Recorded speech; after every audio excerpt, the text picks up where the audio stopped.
La Chine a été colonisée par 7 pays. La France, l'Allemagne, la Russie, le Japon, l'Autriche, la Hongrie et l'Italie. 7 pays. Elle a connu une colonisation dévastatrice. Elle a connu des pillages, des tueries, des massacres, des bombardements. Mais pourtant, aujourd'hui, la Chine est la deuxième puissance mondiale.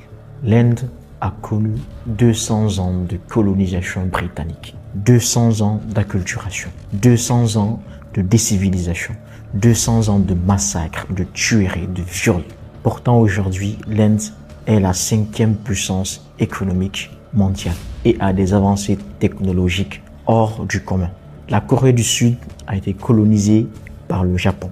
Elle a subi des pillages, des tueries, des massacres, de l'acculturation. Mais aujourd'hui, en 2026, la Corée du Sud est une puissance technologique mondiale et possède le cinéma le plus prolifique depuis 2018.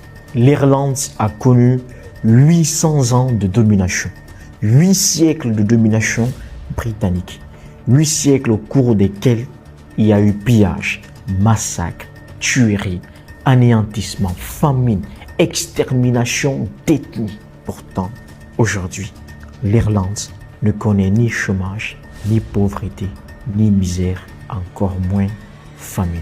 L'Irlande a fini avec les éléments du sous-développement. Tout comme ces pays, le continent africain a connu des périodes dures, a connu la colonisation pendant des siècles, ainsi que l'esclavage. Mais ces pays se sont relevés, se sont relancés. Comment peut-on expliquer que le continent africain soit toujours derrière, que les Africains continuent à paître dans le sous-développement? Qu'est-ce qui ne va pas en Afrique? La réponse, c'est très simple. C'est parce que tout simplement, les dirigeants africains sont égoïstes, opportunistes, corrompus et extrêmement méchants. Parce que c'est simplement la méchanceté qui peut pousser un président africain à prendre des milliards et aller investir dans des pays occidentaux, laissant son peuple crever de faim, de soif, de famine, de pauvreté et de manque d'infrastructures médicinales. Quand tu vois tout ça là, tu te dis que le continent africain, c'est un continent vraiment maudit.